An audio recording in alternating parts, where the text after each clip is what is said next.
Если что, ары қарай уже запросыңыз бойынша, если что, разбор жасап бере аламын, жарай ма? Тегін разбор жасап бере аламын, как бонус ретінде. Ал ендеше қазір мен трансляция жасайын. Так.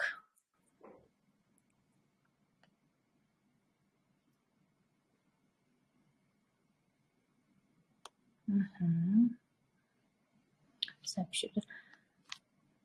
Менің экраным көрініп тұр ма сізге? Иә, көрініп тұр. Жалпы енді бүгінгі воркшопымыздың тақырыбы медиктерге 0-ден 1 миллионға дейін деген. Менің өзімнің жүріп өткен жолым және де медик студенттер көп боламын дегендіктен бүгінгі презаны медик студенттерге арнап жасадым да, чтоб қалай даму керек, қалай, мысалы енді қазір өзімде медик студентпін ғой, әлі 8-ші курста психиатрия саласында оқып жатырмын, иә. 7-ші курс 7 жыл бойы педиатрия саласын бітірдім. Енді сол табыс тауып жүргеніме осы 7-ші курстан бастапқыда 480, одан кейін 1 миллионға дейін келдім, иә. Оның бәрін қазір сабақ барысында, яғни воркшоп барысында айтып беретін боламын. Ал жалпы блог жүргізіп бастағаныма менің 3 жылдан астам уақыт өтті. 3 жыл бойы осы блог саласында жүрмін. Ал енді жалпы қазіргі таңда мендегі оборот қазір алдыңғы жолы то же самое сториста да, рилс, то есть постта да айтқан болатында 4 миллион оборот жасап, ай сайын оның ішінде 1 миллионнан жоғары табатын сөзге қалай айналдым. Енді бұл жол сіздерге белгілі бір өзінің ой салып, идея салып, сол арқылы сіздер өздеріңіздің жолдарыңызды ары қарай таңдап кетулеріңіз үшін, ары қарай дұрыс шешім қабылдау үшін мен қандай қателіктер жібердім, қандай қателіктерге қандай қателіктер жібермеу керек, сол бойынша да айтатын боламын. Себебі мен бұндай табысқа жету үшін неше түрлі қателіктерді жіберген кезім болды, қиындықтар да болды. Сол себептен де әрқашан да есте жүретін және де мен өзімнің жолымдағы минустар да болды, плюстар да болды, сол бойынша айтып беретін боламын. Жалпы енді мен ең бірінші блогқа келген кезде менде андай ой болмады. То есть табыс тауып кетсем деген ой болмады. Менде ол кезде себебі табыс тауып жатқан адамдар өзін көп көрсете бермейтін. Андай қазіргідей табыс таба аласың деген нәрселер көп болмайтын. И шынымен де көп блогерлер болмайтын ол кезде. Дәулетбаев қана болды ғой деймін, если не ошибаюсь. Вот қалғандары мен көп көре бермедім. Либо олар өте қатты дамымаған болатын. И тек қана сол себептен де менде ең бірінші блогерлікке келуімде Қыран Талапбек, Әділет Арт деген сияқты қазір мобилографияны жарып жүрген адамдар ғой. Вот сол бойынша сол кісілердің кішігірім бір курстары болатын ол кезде, сол курстарынан мен білім алып бастадым. Ол кісілер соның өзінде сол кезде массовый жасайтын, и просто так курстан оқисың, оқығаннан кейін оны енді өз бетіммен бастап кетем, мен мобилографиялық білімім бар деп ойладым. Сөйтіп 3-ші курстың жартысында бастағанмын, 2 ай жүргіздім, одан кейін выгоранияға түсіп тастап кете салдым. И одан кейін 6-ші курстың 2-ші семестрінде мастер группаға түстім. Именно Қуанышбек Дәулетбаевтың табысты шипагер деген группасы болды. И сол жерде 30 адам отырдық, сол жерде бізге мотивация беріп отырды. И сол кезде менде білім болды, насмотренность болды. И сол бойынша мен алып кеттім. И сөйтіп, бұны жүргізген кезде маған тастамауға көмектескен ой, менің актриса болғым келген идеямды осы жерден орындауым керек деген ой болды. И және де тағы бір ой, чтоб мен бір адамға пайдалы болсам да болды деген идея болды да. Сізге естіліп тұр ма? Иә, естіліп тұрмын. Сұрақтар болса, сразу қойып отырсаңыз болады, жарай ма? Бұл жерде өзімнің қалауымды осылай орындайын, блог арқылы елдің алдында жүремін деген ой болды. И және де алып жатқан білімімді неге бірден бөлісіп отырмасқа деген ой болды. Ондай ойды салған бір жағынан Дәулетбаев десек те болады. Ол кісі айтатын еді ғой, аккаунтында да блог жүргізіңдер деп айта беретін. Сол себептен де қараймын, блог жүргізу шынымен де қаншама білім алдың, Назгүл, и сенде қазір насмотренность бар ғой, давай жүргіземіз, давай актриса болғымыз келеді деген арманымызды іске асырамыз деген идеямен жүргіздім. И және де әрине бастапқы кезде сізде бола ма просмотр күшті жинайды деген нәрселер, просмотр жинамай қалған кезде обидно болып қалатын моменттер.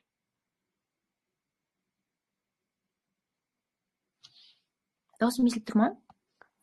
Естіліп тұр. сондай обидно болып қалатын моменттер бола ма сізде? Мысалы видеолар саласыз, әдемілеп уақытыңды аямай соған саласың, бірақ та сен қалағандай просмотр жинамай қалады. Иә, мен андай бір әдемілеп редактировать еткен видеоларым рекке шықпайды да. Как әшейін өзім былай істей салсам, сол рекке шығып кетеді менде. Сондай бір, как будто закон подлости сияқты болады да, бір жасайсың, бірақ барлығы бірден саған тез үлкен аудиторияны жинап бере салмайды да. Иә, сол. И содан кейін ол кезде сол себептен тастап кете салу деген нәрсе өте оңай болады да бұл жолда. Бірақ та осы жолда андай өзіңнің нәпсіңмен күрес басталады да. Яғни сен ол жерде мына екі нәрсені есте сақтау керек болады. Сенің мақсатың и ниетің деген нәрсе екі бөлек болуы керек. Яғни біз блог жүргізген кезде, блогқа байланысты дүниелерін айтып кетейін қазір. Мына жерде бізде есімізде сақтау керек та, блог жүргізген кезде бізде мақсат болу керек. Қазір мен студенттердің барлығына осылай үйретемін да, мақсат болу керек и ниет болу керек. Мақсатың сенің белгілі бір, мысалы сіз қазір 2000 подписчикке келдіңіз ғой. Жақын арада, например, алдағы уақытта қанша подписчикке жеткіңіз келеді? Білмеймін, нақты, бірақ көреміз ғой болашақта. Бірақ жайлап адамдар қосылып жатыр өзі. Мен оғанда прогресс бар екеніне ризамын ондай. Видеоларым қалып кетпейтініне. Мақсат бар ма жалпы мынандай подписчикке жетсем деген? Примерно қазір негізінде менде қазір 2000 подписчик ба, Алла қаласа 20 мың, 30 мың сондай болса дегенде. 20 мың деп ең азын ала берейік. 20 мың подписчик, например. Яғни сіздің негізгі жалпы бұл блог жүргізген кезде біздегі мақсат осындай 20 мың подписчик не одан кейін мысалы сол подписчиктерден потом табысқа. Бір адамдар болады, мысалы менің мысалы өзгер ортамда жүрген адамдарда, например, табысқа әлі мысалы план мақсат қоймайтын адамдар да бар. Это тоже нормально. Если сен табысқа емес, сен ең бірінші подписчикке, танымалдылыққа жұмыс жасаймын десең де өз еркіңде. Блогта жүргізген кезде бір адамдар танымалдылыққа жұмыс жасайды, бір адамдар тек қана танымалдылық емес, танымалдылық плюс ақшаға жұмыс жасайды. Ал бір адамдар бар, тек қана ақшаға жұмыс жасайды. Түсінікті ғой? Сол себептен де мына нәрседен өзіңнің мақсатыңды анықтап алуың керексің да. Танымалдылыққа, мысалы мен басында танымалдылыққа жұмыс жасадым. Одан кейін уже ол нәрсені уже жеткеннен кейін, мысалы 10 мың подписчикке дейін жету мен үшін 10 тысяч деп тұрса, бір әдемі көрінетін болды да. И сол себептен мен 10 тысяч деген нәрсеге дейін жетуге әрекет еттім. И мен жаздың 3 айына қойған кезде, мен январь айында бастаймын, май айында уже 3000 подписчикке дейін жетеді. Мен сол себептен өзіме қойдым, жаздың 3 айында мен 10 подписчикке жеткізіп тастаймын деген. И сол кезде Аллахтан қалауымен ол жерде мен әрекетімді дұрыстап жүргізіп, наставнимен бірге жұмыс жасап, и сол кезде менде жарты айдың ішінде 10 подписчикке жетіп кетті.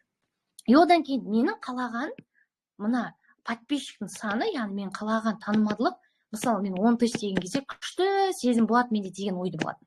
Оған жетіп қойдым. И одан кейін менде уже ары қарай не істеймін деген. Жалпы мына жерде мен қазір деген келесі слайдтарда айтатын нәрсе айтылып кетеді. Сол себептен де қазір осымен тоқтайық. Жалпы енді ең бірінші блог жүргізген кезде мақсатты анықтап алу керек. Сен не үшін блог жүргізуің керексің? И блог жүргізгенде қандай нәтижеге жеткің келеді? Соны нақты анықтап алуың керексің. Одан кейін ниет обязательно басқаларға, мысалы менде басқаларға пайдалы болу болды. Басқаларға пайдалы болу. Яғни бір видеомен мен бір адамның көңілін көтерсем де, бір адамның белгілі бір дүниені, кішігірім дүниені медициналық үйреніп кетсе де, мен соларға жұмыс жасаймын.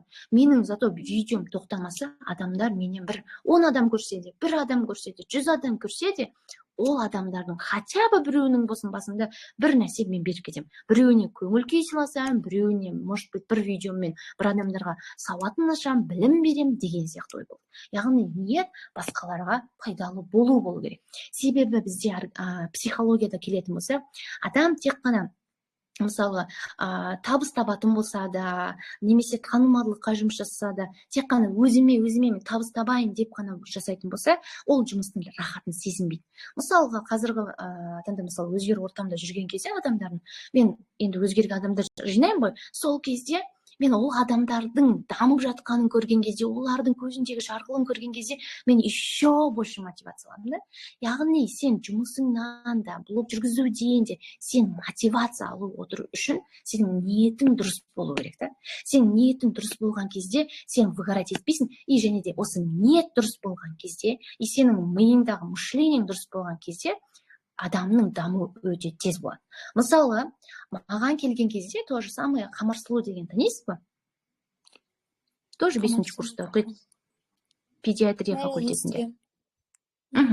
Вот сол қыз маған келген кезде 300 ғана подписчикпен келген болатын, а қазір уже 25 мың асқан подписчигі бар да. И ол маған келгеннен кейін бірден атып бастады да. И қалай атып бастады десек, ең бірінші ол маған келген кезде моделографияны, тағы да басқа нәрсені үйренген жоқ. Ең басты нәрсесі болды оның мышлениясындағы таракандар болды да. Мен 300 подписчигім бар, мен өспей жатырмын, сондай деген сияқты ойларда жүретін. Дұрыс емес, убежденияларда жүретін. Сол кезде біздің ең маңызды нәрсе, чтобы ойлауымыз керекті. 300 подписчик, например, 300 адамды жинаса, например, қаншама адам да, бір даже залды толтырады да. Ол жерден, например, қаншама адам бар. И сол кезде біздің ниетіміз тек қана ниетімізде жинау, адамдар подписчик жинау, тағы да басқа нәрсе болып кететін болса, танымалдық, просмотр көбею керек, охваты көбею керек, мақсатымыз бен ниетіміз сливаться етіп кететін болса, ол кезде біз бұл жолда жүруіміз қиындайды, и потом выгорание түсу өте тез болады. Жалпы сізде осы жолда блог жүргізіп бастағансыз ғой 6 айда. Қандай ойлар болды сізде? Қалай келе жатыр? Мен негізінде бірінші бастаған кезінде қасымда мен мобилограф подругам болды. И сол маған көрсетті, солай істейсің деп. Хорошо деп салдым.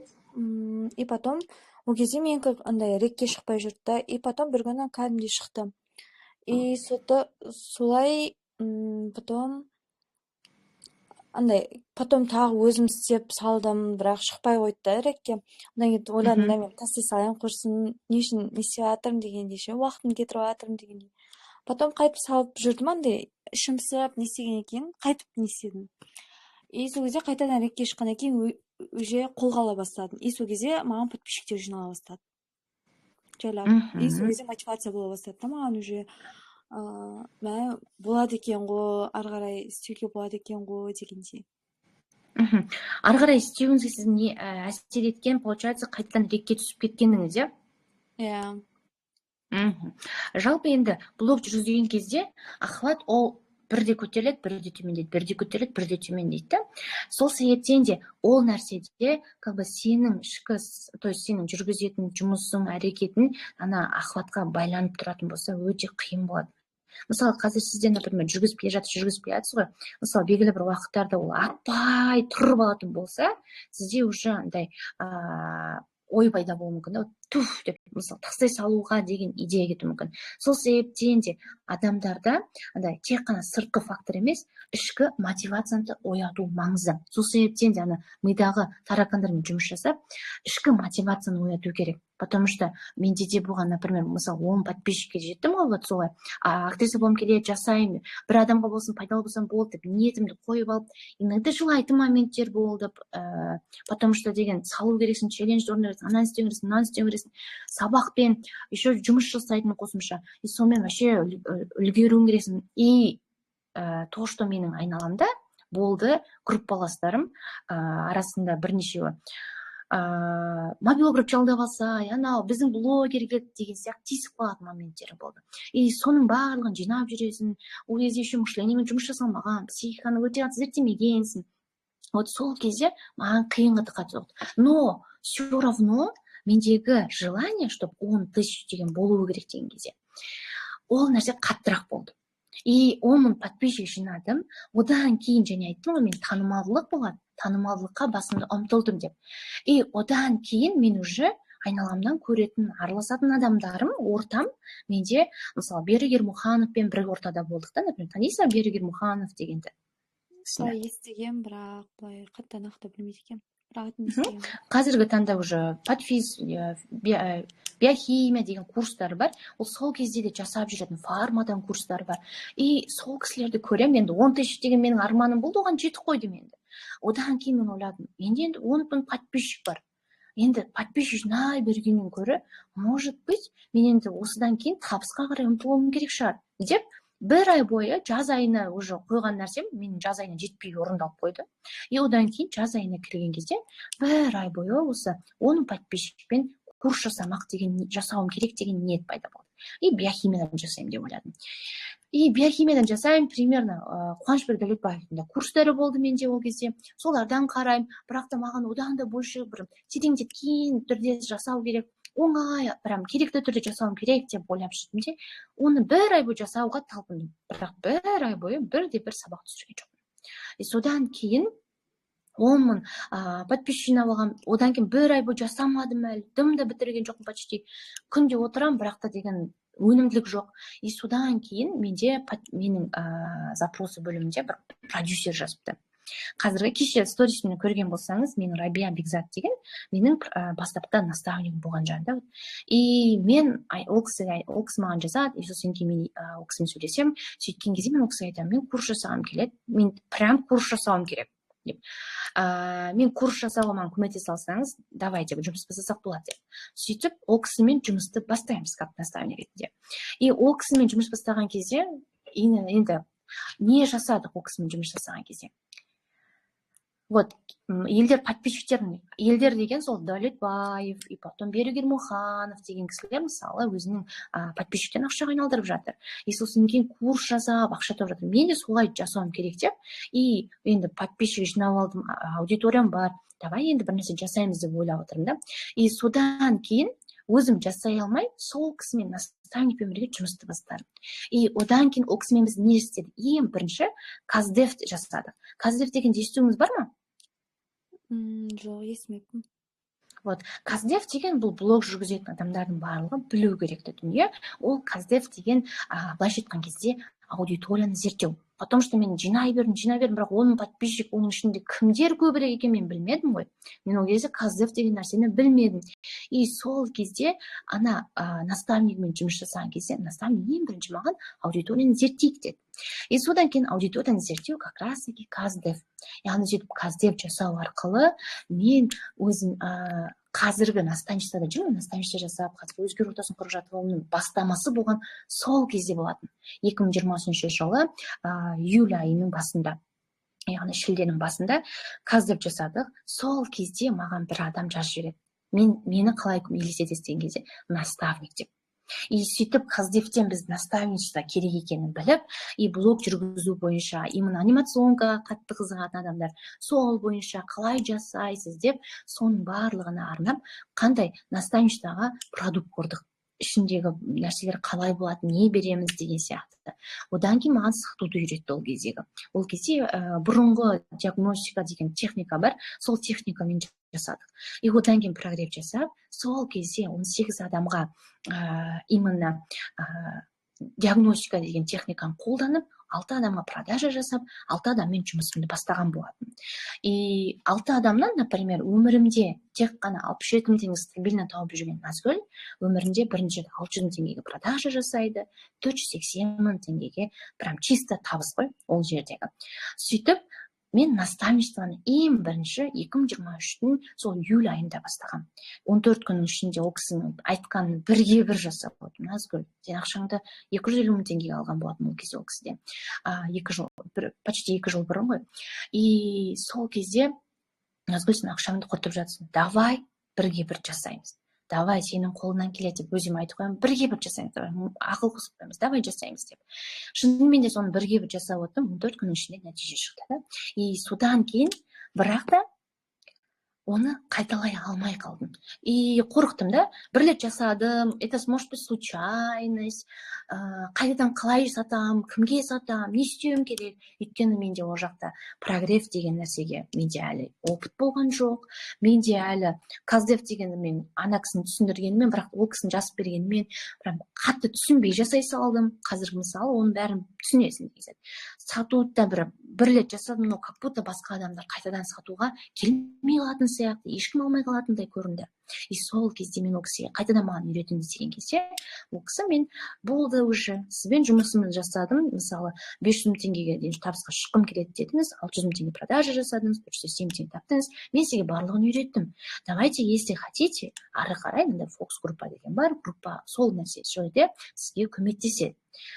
Мен ол кісіге айтамын, маған курс жасауды үйрете ма деп, потому что менде жабылмай қалған гештальт бар ғой, курс жасау деген. Жалпы барлық блог жүргізетін адамдарда басында болады да, вот мен курс жасағым келеді, тағы сондай жасағым келеді деген сияқты. Сізде сондай ойлар бар ма? Негізінде басында блог бастамай тұрғанда я болды негізінде. Курс химиядан бастайын ба дегенде. Қазір бар ма? Қазір пока что жоқ. Сол басында болған жоқ. Пока что. Ал блог арқылы табыс таба жүру, блог жүргізу деген бар ма? Я ойда бар ол. Аласа дегенде. Күшті. Жалпы енді осы тұста блогтан мен бірінші табыс тапқандықтан уже тоқтап қалғым келген жоқ та, потому что мен білдім, что бұл жақта табыс бар екен. Өмірімде тауып көрмеген 480 теңгені бірден таба салдым. Еще ана алған ақшамды ақтап ала салдым да сразу.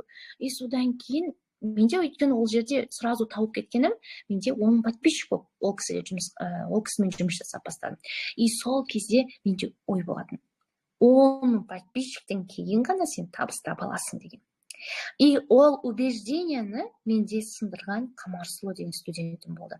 Ол қызбен 2024-тің июль айында как раз, яғни бір жыл бұрын, бір жылдан кейін, осыдан кейін. Мен ойлап жүрдім да, 10 подписчик жинап алу керек. Мен студенттермен 10 подписчик жинап алсын, содан кейін бастаймыз таратуды деп ойлайтын. Сол кезде мен тағы да бір продюсермен жұмыс жасадым, Айнұр деген. И сол кезде ол кісі айтты, Назгүл, табыс табу ол подписчикке қадалып қалған жоқ. Ол менің наставничествомда жүрген қыз болатын. Давай реалитиге шақыр. Тегін реалити жасадық жаз айында. Если көрген болсаң, может быть, стористарымда шықты да. И сол кезде ода 2200 дей ма сондай подписчик болады. И сол кезде сол подписчиктермен дұрыстап стористан прогревін жасап, каздевін жасап, и содан кейін дұрыс сатудың техникасын үйреткеннен кейін өзінің ең алғашқы 100 мың теңгесін тауып бастайды. Сол кезде менің миымдағы убеждение сынған болатын. 10 мың подписчик жинап алып қана біз табыс таба аламыз деген. Потому что ол менің ойым болды да, менің шекарам болды. Солай қарасам, потом мен қазір енді мына 1 миллионға алған біліммен, яғни қазір мен фокус группа деген ортада бармын да. И ортада жүрген кезде әртүрлі адам бар. Даже 300 подписчикпен, 400 подписчикпен кәдімгідей миллиондар жасап жатқан. Мысалы, кеше ғана келген, например, спикерлер, сторисіне көрген болсаңыз, например, сату бойынша спикерлер келді да өзгер ортамызға. Ол медиктардың ортасын мен құрып жатқан. И сол ортада сатуды үйрететін мен спикерлер шақырдым. Ол кісілердің подписчик саны біреуінікі 1064 па, сондай, біреуінікі 1600. Көрдіңіз бе, сондай подписчикпен де жасап жатыр да адамдар. Просто ол сатудың жолын білім болса, адамда сенімділік болады. И сенімділік болған кезде ғана табыс болады.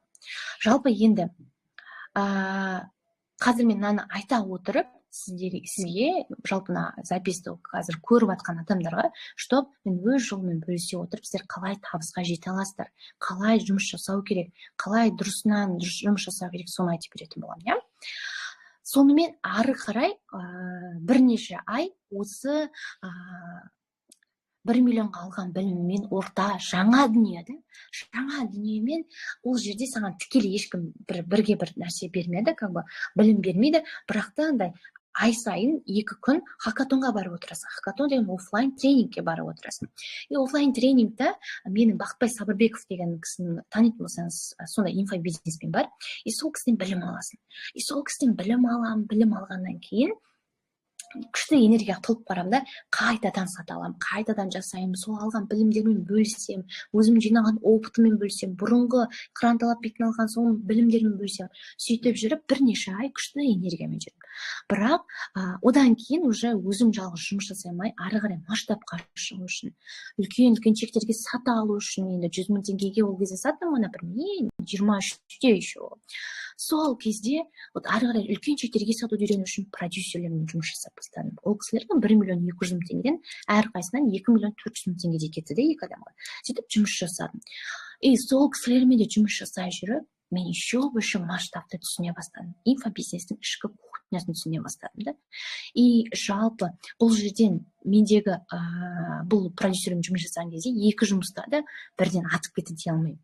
Мысалы, бірінші продюсер, мен бірінші жасағанда, ол кісінің деңгейі өте жоғары болды, ал маған келген студенттердің деңгейі өте новичоктар ғой, былайша айтқан кезде, жаңадан бастап жатқан, сату дегенде ешқайсысын білмейтін, ал ол кісілер жарып жүрген адамдар да бар. И сол кезде түсінгенім, адамдарға наставник керек кезде и керекті деңгейдегі наставниктер келеді екен да. И сол кезде түсінгенім, что ол адамдарға, например, ары қарай мен продюсермен жұмыс жасамай, ол адамдарды өзім алып кеттім да.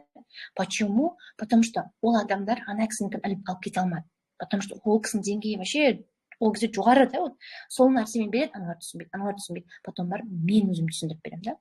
Ал мендегі іштегі қорқыныш болған дүние бұл жерде жалғыз өзім жасай алмай қалам ба деген ол. Мысалы, қазір сіз сатуға шығым келеді десеңіз, бірден сатуға шығып кету, яғни сізге сататын білім нақты сенбей тұрып, сіз ол нәрсені жасай алмайсыз да.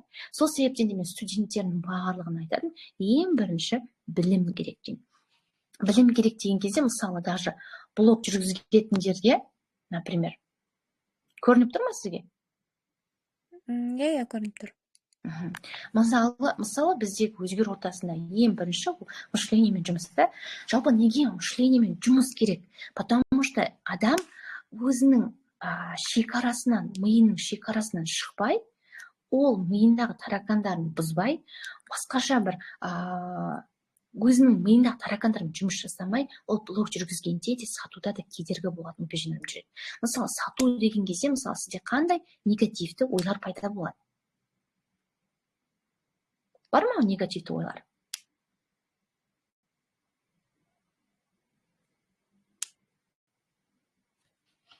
Так, мен дауысым естіліп тұр ма?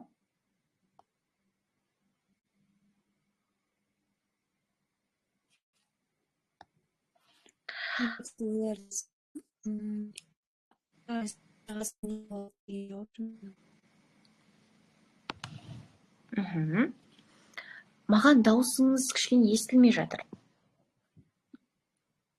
Енді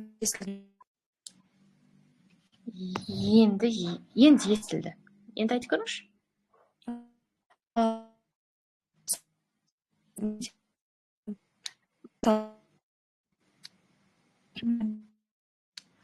Сіздің даусыңыз ше қатып шығып жатыр. Менің даусым сізге жақсы естіліп тұр ма? Все, тогда онда қазір даусыңыз кішкене шыққаннан кейін тағы сұрайтын болам, жарай ма? Ал қазір мен жалғастыра берейін, әйтпесе сіздің даусыңыз маған естіліп жатқан жоқ. Может быть, сеттен бекен, может быть, сондай болып тұр ғой деймін, иә? Жалпы енді блог жүргізуде, мысалы, көбісінде мен студенттерімде неше түрлі блог жүргізу кедергілерімен келеді. Біреулер жақсы жүргізе алады, жақсы білімі бар, бірақ та соны қолдана алмайды. Қолданайын десе, идеальный болмай қала ма, андай болмай қала ма, прям тек қана развлекательный салып кеткен сияқтымын, сондай салып кеткен сияқтымын, мындай кеткен сияқты. Неше түрлі ойлармен келеді.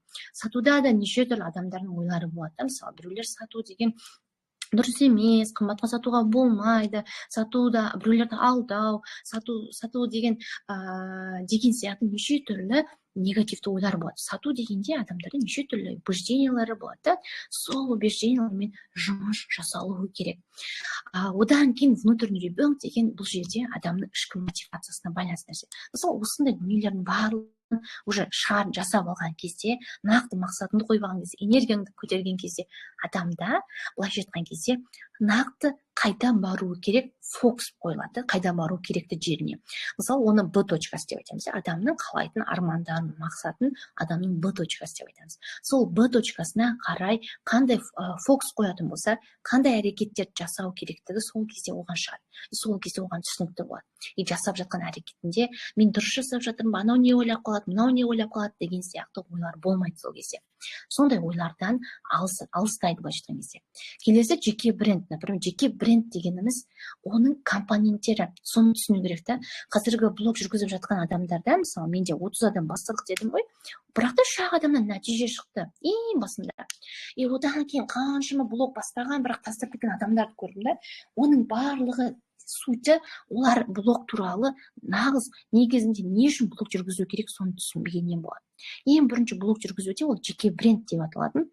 Яғни блог жүргізу не үшін керек? Ол біздің болашақтан дәрігер болған кезде қиналмай табыс табу отыруымыз үшін керек, ең бірінші. Одан кейін даже дәрігер болмай тұрып та, қазір мысалы студент медик табыс тауып жатырмын ғой. Сол сияқты студент медик болып, табысты болып, ары қарай өзіңде қиналмай сабағыңды оқу үшін, медицинаны еще больше зерттеу үшін, адамдарға пайдалы болу үшін деген сияқты нәрселер де бар. Бірақ та жеке бренд деген кезде, сол кезде жеке брендімізді дамыту өте маңызды. И жеке брендтің компоненттер және оның маңыздылығы деген дүние бар. И ол жерде жеке брендтің 4 түрлі негізгі компоненті бар. Оны қазір мына жаққа жазып көрсетейін. Ең бірінші компоненті жеке брендтің. Ол бірінші экспертлік. Экспертлік. Личный бренд компоненті.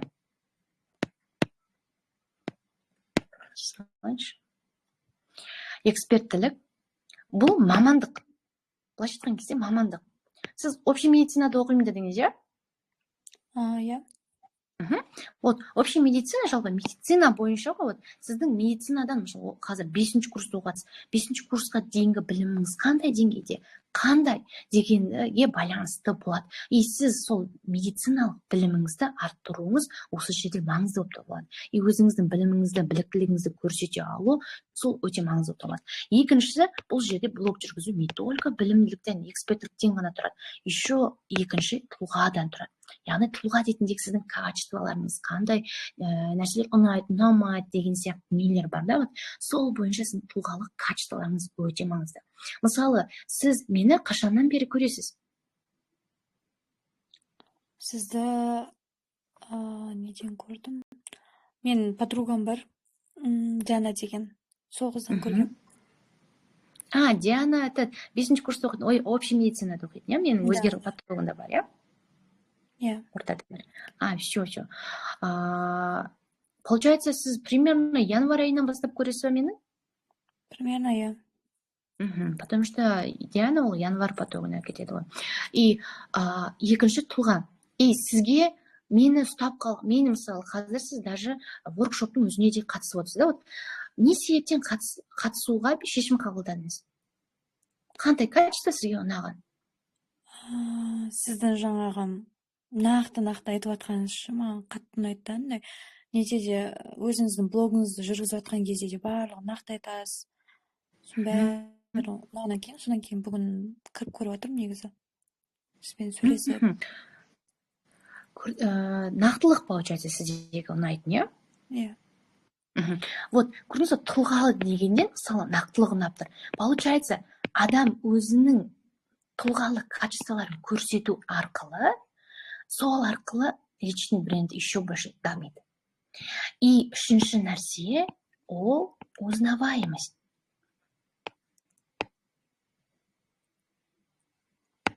Узнаваемостьқа жұмыс жасау. Мысалы, егер де мен, мысалы, Дианадан бір көрдіңіз, егер де мен ештеңе салмай қойсам, сіздің регіңізге де, ештеңеге де түспей қалу мүмкін, да? И сол кезде сіздің алдыңыздан мен бірнеше рет шықпасам, сіздің жазылсаңыз, потом отписка жасап кете салуыңызға мүмкіндік болады, иә?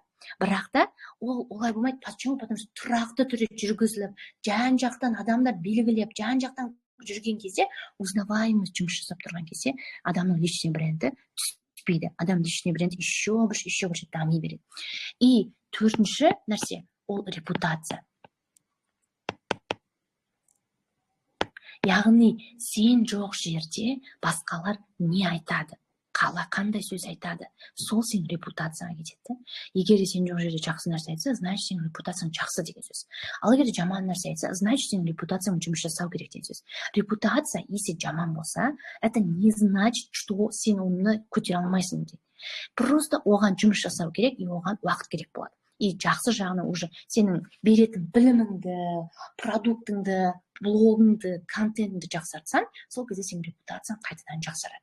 Түсінікті болды ғой, иә? Бұл негізгі жеке брендтің компоненттері, оның маңыздылығы бар, және де дамытудың маңыздылығы, не үшін дамытуымыз керек, өз саламызда дамытудың схемасын құрылу керек, ішкі және сыртқы контент маркетинг деген дүниелер бар, да? Вот соны білу өте маңызды болып табылады. Блог жүргізген кезде просто былайша бет албатты как болады жүргізе берсең болады. Бірақ та ол жерде сенде четкость, білім болмағандан сен анализ жасай алмайсың. Ал анализ жасай алмасаң, стратегический жұмыс жасай алмасаң жүйелі түрде, ол кезде сенің көпке баруың қиындап кетеді. Сол себептен де ол нәрсеге қатты мән беруіміз керек.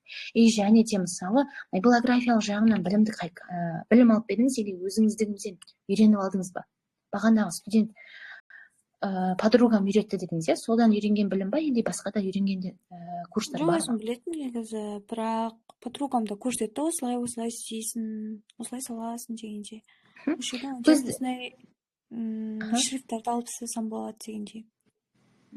Самоучка получается, почти. Да. Молодцы. Негізі самоучкалардан күшті нелер шығады. Вот мысалы мен ең бастаған кезде қанат алып кеткен бәрімен бүйтіп үйреніп алғанмен көп нәрсені потом өзім бүйтіп іздеп жүріп тауып алдым да. И сол себептен де бар ғой, самоучкалық қабілет болса өте күшті. И мына жерде базалық библиографиялық білім болу керек, және сізде мысалы базалық библиографиялық білім бар енді өзіңізде білетін мысалға. Одан кейін ең маңызды нәрсе олар мына блог жүргізудің фишкаларын білу маңызды. Яғни ең бірінші ол контент план. Контент план дегенді естуіңіз бар ма? Иә, естігем. Ол не деп ойлайсыз? Қалай түсінесіз оны? Как рилсты бастамай тұрып, ең алдымен план құрып аламыз, қанша рилс салады, сторис қанша салуымыз керек дегенде примерно. А сіз қазір құрасыз ба? Мен құрмаймын. Басында құратын негізінде. Подругам айтқан, өзіне план құрып қой, потом дайындап қой видеоларыңды, сол кезде салып отырасың дегенде. Одан кейін қолым тимей, уже не істеп кеткен екен, сәл оны шектедім. Қазір оны құрып жүрген жоқпын. Түсінікті. Жалпы енді бұл контент планды құру, былайша айтқан кезде қатып қалған қағидамен емес, бірақ та мысалы кейбір кезде бола ма сізге мен не салсам екен деген ой? Иә, болады негізі. Не салсам екен, жұрттарға қандай нәрсе ұнайды екен, подписчиктерім қандай нәрсені не істейді екен деп. Арасында жаңа сториске салып қоятын, қандай не тақырыпта түсірсем болады десем. Біреуі атеросклероз дейді, біреуі жаңағы буындарына ұрсыну дейді. Оны ізденемін, қараймын. Қандай видео салсам болады, тағы не істесем болады, қандай пайдалы болса екен подписчиктерге дегенде ой келеді негізінде. Күшті. Вот, енді сондай идея жетіспей қалған кезде подписчиктеріңіз мысалы сұрайды екен сияқты, вообще күшті, да? Вот сіз енді бұл жерде контент планда таусылмайды идея генераторы деген арнайы оның схемасы бар. И сол схемасымен жұмыс жасаған кезде ол жерде сен не салсам екен, қалай істесем екен деген ой болмайды. И және де қазіргі таңда байқасаңыз, подписчик деген бұрында болатын еді. Бұрында қалай салсаң да кейбір бүйтіп сала берсін, біреу өтіп кетеді. Сала берсін, біреу өтіп кетеді. Сондай болатын да. Ал уже қазір андай жүйелі түрде мысалы рилстың сценарий жазу формуласымен, арнайы оның форматтарымен, неше түрлі форматтары бар да. Мысалға нақты бір сторителлинг формат деген сияқты, одан кейін закадровый текст деген форматы бар. И неше түрлі той-пост, неше түрлі форматтар бар да. И сол форматтардың сутін түсініп, оны ары қарай қалай алып бару керек, қалай сценарий жазу формуласы бар, рилстің алгоритмдері деген сияқты. Яғни контент план ол рилстан, стористан и және де посттардан тұрады. Вот контент дегеніміз. Ал контент план сол нәрселерге қандай нәрселер салыну керек, сол бойынша жүру керек та. И рилстың сен қалай салыну керек, қандай рилстар қандай кезде керек дегенді білсең. И және де сторис жүргізген кезде қазір тем более сторис деген былайша айтқан кезде Instagram алгоритм бойынша стористің охваттары деген сияқты нәрселер өте қатты төмендеп жатыр да, ал Reels деген өте қатты өтіп жатыр. Reels, пост деген сияқты нәрселер. Сол себептен сол жақтан дұрыс ұтымды формулалармен жүргізе алсаң, подписчик жинау, олар ары қарай табысқа айналдыру өте оңай болады. Жалпы енді мысалға, самый главный суть табысты болғың келсе, қазірде мысалы хотя бы 150-200 мың теңге тауып отыру үшін мына бастапқы айтқан 4 модель бар ғой, мысалы сол нәрселерді жақсы білсең болды. Мына мышление особенно өте маңызды. Себебі көптеген студенттер бар, көбісіндегі нелерден мышлениеден хромать етеді. Мысалы мен сол себептен ең бірінші маған келген кезде адамдармен мышлениясымен жұмыс жасаймын.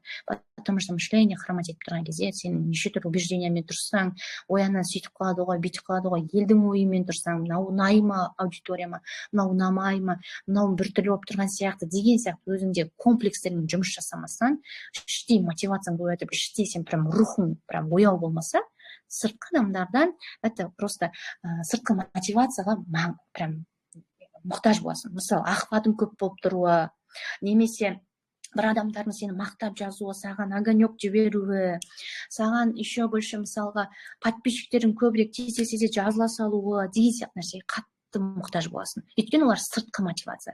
Ал ондай сыртқы мотивациямен жүретін болсаң, көпке бармайсың деп. Сол себептен іштей мотивация, сен бір кездері мысалы охват түсіп тұрған кездерде, например, сен беріліп, ой, болды, мен қолымнан келмейді тастай салмау үшін іштей мотивацияң болу керек, нақты мақсатың болу керек. Не үшін мен жасап жатырмын бұны? Не үшін маған бұл керек? Неге мен бұл жолға түстім деген сияқты. Одан мысалы мынаның бәрін біліп алғаннан кейін барып, уже сатуды, воронка деген нәрсені, прогресс деген нәрсені түсінсе болады. А бастапқыда негізінде ең маңызды блог жүргізу фишкаларымен мына жердегі мышлениемен жұмыс өте маңызды болып табылады. Түсінікті болды ма? Түсінікті, рахмет. Жалпы енді кейін мысалы осылай 2 рет продюсермен жұмыс жасадым, және айтқан жеке бренд, тағы да басқа дүниелердің бәрін түсіндім. И одан кейін барып уже менің жолымдағы ең жақсы әсер еткен ол менің жеке наставникпен жұмыс жасауым болды. 2 миллионға осы 2024 сентябрь айында жұмыс жасадым. 2 ай жұмыс жасадым ол кезде. Ол кісі өзі сатудың маманы болатын. И сатудың мамандық ретінде үйрендім да. Жалпы сату ол мамандық, тура медицина мамандық қой, тура сол сияқты блог жүргізе алу да, сату да, ол да белгілі бір мамандық. Блог жүргізуге как попало қарамай, негізінде жұмыс ретінде қарайтын болсаң, бастапқыда жеке брендіңді дамыту үшін сен жұмыс жасасаң, кейін жеке брендің саған жұмыс жасайды.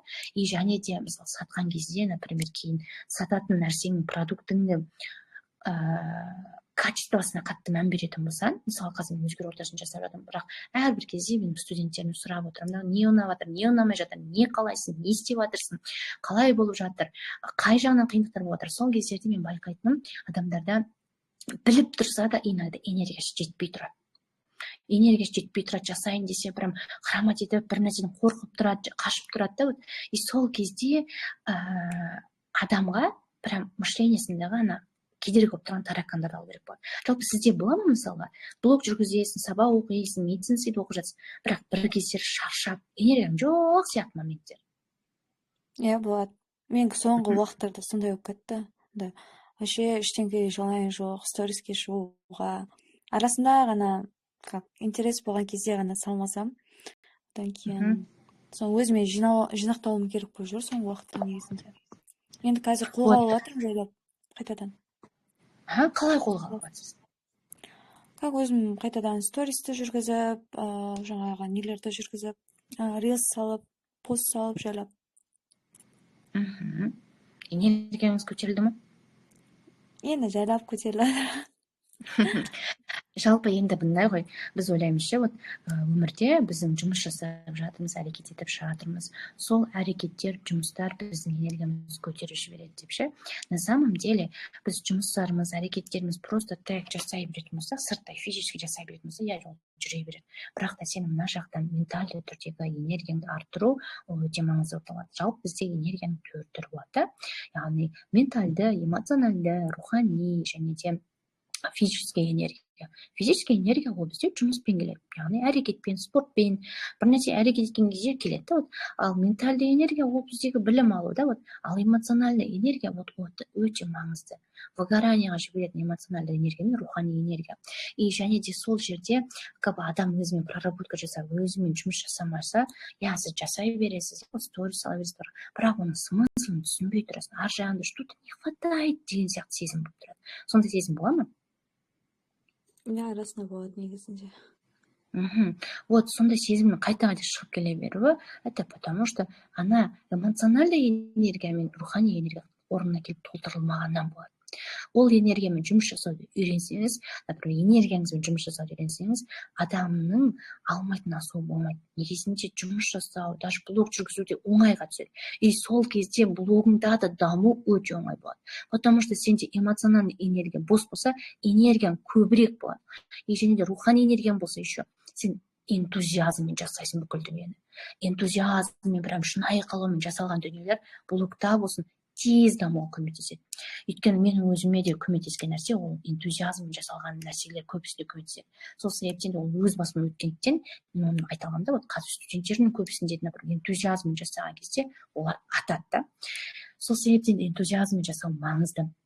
И және де жаңа білімдер алған кезде де, жаңа дүниелерді үйренген кезде де сол нәрселерді ортада болған өте маңызды болып табылады. Мысалы, менде фокус группам болды. Енді қазір мысалы өзімнің кеше ғана жиналып келдік. Өзгер ортасын болуы, менің ол ортаны құрудағы мақсатым сол да, чтобы медиктармен жиналып, өз фокуста бәрібір барасың, кішкене чужой сияқты тұрасың да. Почему? Потому что медицинаны түсінбейді. Медик болса, біз медик болған соң бір медициналық тема кетіп қала береді да бізден. Олар түсінбей қалады, сосын кейін той деп тұрасың. И сол себептен де өзге ортасында, например, не үшін оны құрып жатырмын? Ол жерде мысалы нефролог та бар, медсестра да бар, 5-ші курста бар, 7-ші курста бар, 1-ші курста бар да. И себебі, чтобы олар медицина саласында жүреді. И сен не айтсаң да түсінеді. И сол себептен де ол жерде жүрген рахат, потому что сен не айтасың, бір нәрсе, бір прикол ұстасаң да, например, пациенттер келіп қалған кезде, бір жын ұстап тұрған кезде айтсаң да, олар түсінеді да. Ал басқа адамдар, сен дәрігерсің ғой, өйтіп айтпасаңшы деген сияқты нәрсемен тұру мүмкін деген сияқты. Сол себептен де білім алу, білімге инвестиция құю, және де ортаңның болуы өте маңызды. Мысалы, менің өзіме көмектескен нәрсе сол. Например, жалпы миллиондарға, мысалы, даже 2 миллионға білім алуда, мен фокус группада неше түрлі миллионмен жүретін адамдар бар. Білім алатын да, то есть білім алатын деген кезде табыс табатын. Соларды көрген кезде, оказывается, это реально. Қазір біз медицинада жүрміз, апайларымыздың өзінің айтатыны, ертең зарплатаға жұмыс жасайсыңдар, бір 300 мың, 400 мыңдай примерно сондай нәрселер. Сендер адамдарға көмектесу керексіңдер, бүйту керексіңдер, сендер сол өмірге дайын болыңдар деп бізге стереотипке тыға бастайды. Өздері де зарплатадан зарплата күн көргендіктен бізді сондай стереотипке тығады. И біз басқа нәрсені реальность көрмесек, ол жерде біздің ойымыздың барлығы болады. Ертең мен зарплатаға, менде максимум 1 миллион теңгелік табыс қана болады екен, сондай болады екен деген сияқты. Қарапайым, например, мен практикада, например, наставнигім бар, практикада, психиатрияда, резидентурада наставниктер болады, адамдармен жұмыс жасайды.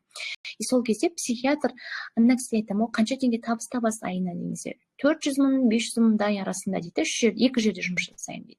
И мен, например, ол кісінен, например, 2 есе примерно көбірек тауып тұр екенмін да. И сол кезде ойлаймын, оказывается, сол кезде государственный, мысалы, 2 жерде жұмыс жасап табады ол кісі.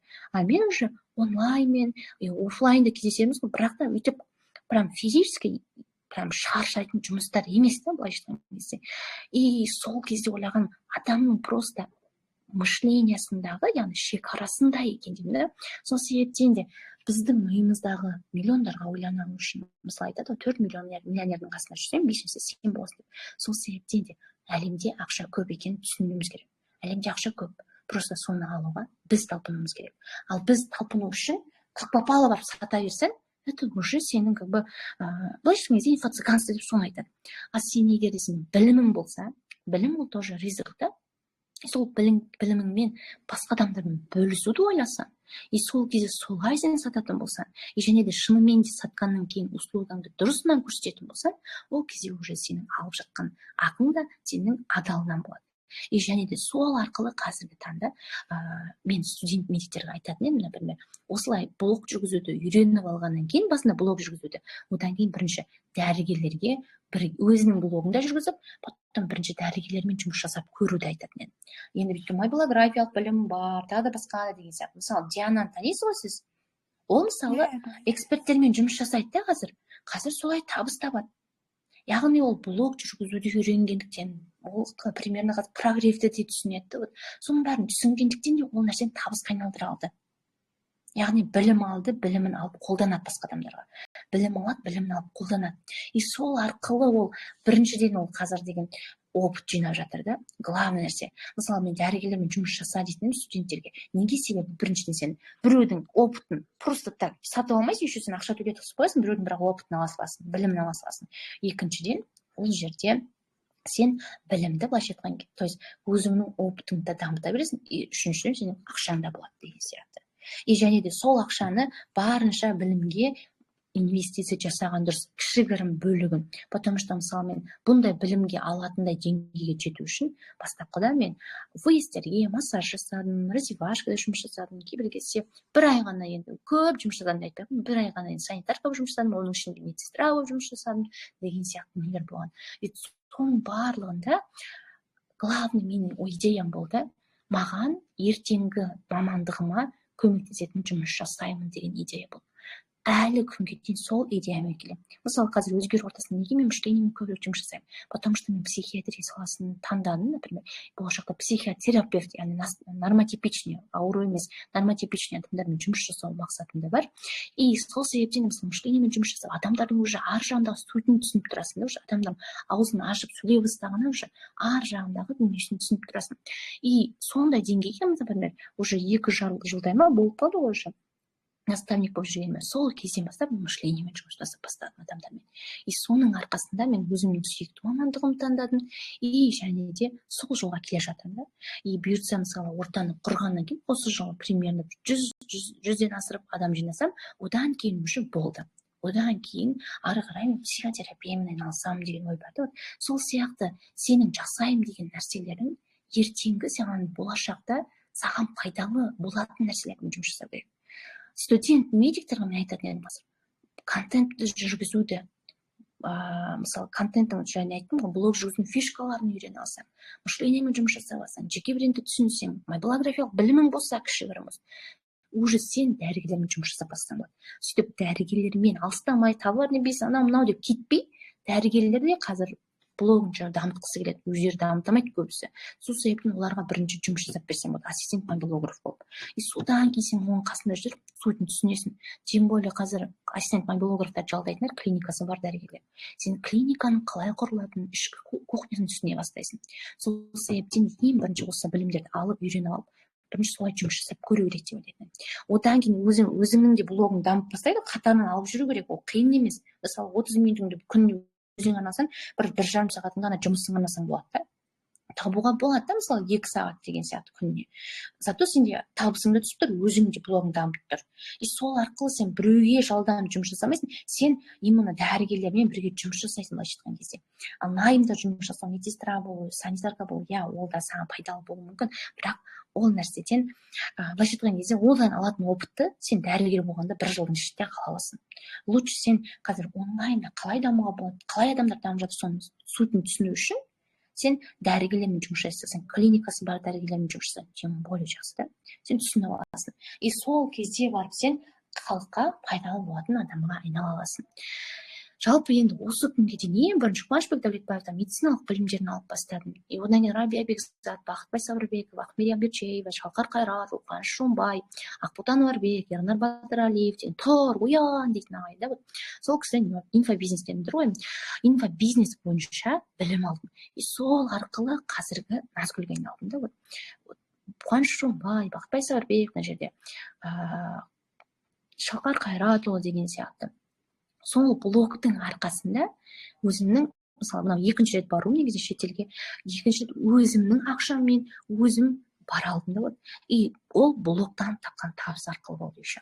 И қазіргі таңда сондай мүмкіндіктерде қазіргі таңда өзгеріп ортамызда студенттеріме де осыны айтамын да, вот сендер ең бірінші бастай салып миллиондар тауып кетем демей, ең бірінші сендер блог жүргізуді аудиоды үйреніп алыңдаршы, и потом 200-250 мыңға мысалы дәрігерлермен жұмыс жасап бастаңдар. Если прям проекттер керек болса, сендер маған көрсетіңдер өздеріңнің білімдеріңді, өздеріңнің қалпыныстарыңды. Мен сендерге көмектесемін деймін да. Вот мысалы Ақбота деген қыз бар, Бауыржанова деген. Может, мен стористарымды көрген шығарсыз. Вот екінші курстың қызы КРМУ-да оқиды, общий медицинада. И ол қыз, например, өзінің мобилографиялық білімін жақсы көрсетті да. И сонымен ол қызды мысалы табыс табуына көмектесіп, именно мысалы эксперт деп айтамын, сенің мамандығы бар адамдармен жұмыс жасауына көмектесіп табуына сондай адамдар. И сөйтіп қыз мобилограф болып табыс табады. И жалпы бұл өзгер ортасында медсестра, медик студент, дәрігерлер бар да. Енді осы нәрселерде жүрген кезде адамдарға айтатыным, ең бірінші адам өзін дамытуды ойлау керек. Яғни личный брендін қалыптастыруды. Ал пока мысалы студент медик болған соң, сен личный брендін дамытқан кезде саған по-любому ақша керек болады. По-любому барлығына не керек болады? Ақша керек болады.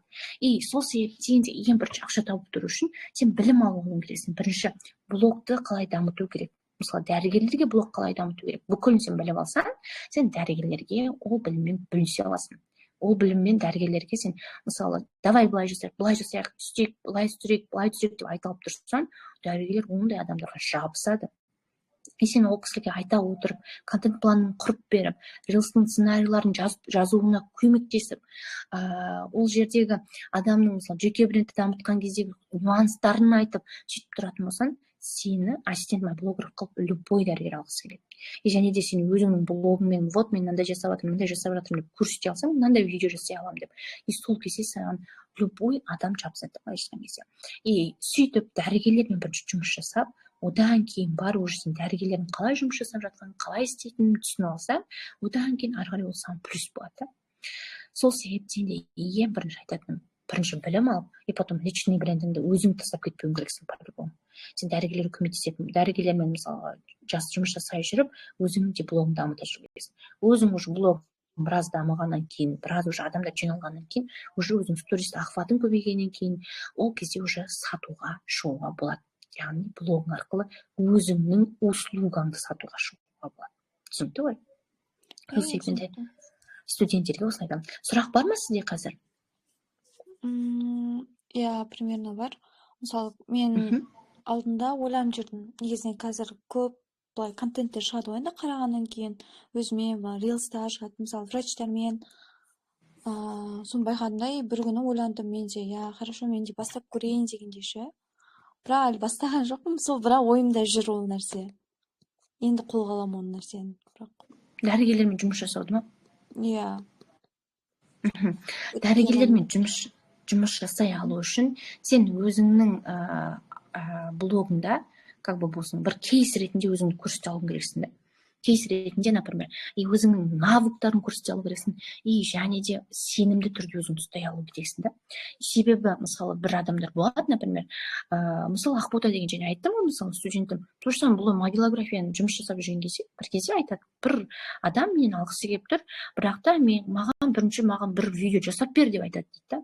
И сол кезде қалай ол сонда? Бірінші видео жасап бересің, одан кейін сен қалай ол саған бірінші төлесін, жасасын, сен даже осы күнге дейін өзіңнің жасаған видеоларың бар ғой, соны бірінші жібересің, и одан кейін кейсерсің, соны көрсетесің, одан кейін барып уже алса алды, алмаса қойсын. Сол сияқты басынатын адамдар да болады. Студент қой әлі өзіне сенімсіз болып тұрған примерно бір көрсетіп қалса, 19 жасар ғана қыз ғой, и сол кезде айтады да, вот ана адамды былайша айтқан кезде пайдаланып кетейін деп тұр да.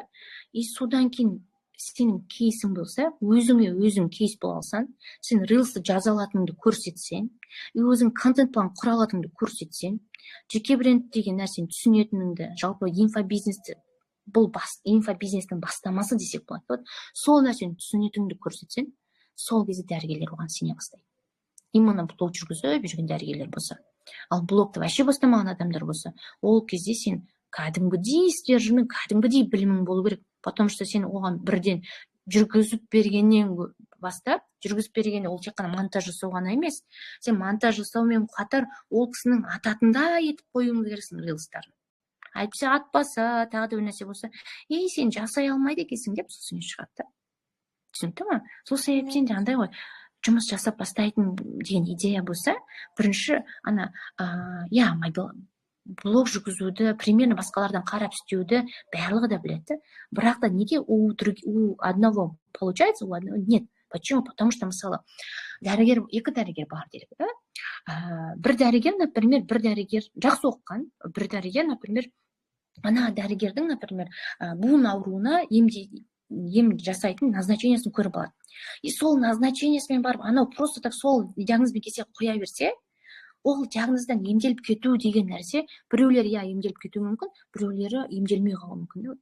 Ол жерде по-любому любой назначениеде индивидуальный подход деген болады. Сол себептен адамның мысалы қандай жағдаймен келіп тұр, қандай нәрселері бар деген нәрсені түсініп тұру керексің. Сол себептен блог жүргізген кезде де базалық білім болу өте маңызды. Сенде базалық білім болса, жәнегі мысалы дәрігерлер назначение не үшін назначить еткенін түсініп тұрады да. Мысалы жаропонижающий, басың ауырған кезде, неге именно жаропонижающий ішесің десе, например, басы ауырған кезде ол бас ауруды басатын да эффектісі бар деген түсініп тұрамыз біз. И сол себептен де блог жүргізген кезде де біреудің қайталай беру, случайностьпен дамып кетуі мүмкінсің, случайностьпен біреу атып кетуі мүмкін да, бірақ та ол жерде сен смыслын түсінбей дамып кететін болсаң, ол жерде сен қайтадан жасаған кезде ол атпай қалуы мүмкін да. И сол кезде сен уже қолдырай бастайсың, ой, значит, мен қолымнан келмейді, значит, бұның бәрі өтірік деген сияқты болады да. А на самом деле сен просто ол жердің сутін түсінген жоқсың. Ар жағында не жатқанын білім жоқ болып тұрғандықтан болуы мүмкін. Сол себептен де дәрігермен жұмыс жасау үшін просто так емес, бірінші білім болу керек. Білім болмай жасауға болмайды. Например, мен мысалы, бастапқыда, например, Машгүл Дәулетбай бізге давай былай жаса деп қана айтты, бірақ андай смысл, контент план, ана ішіндегісін бәрін айтпаған болатын.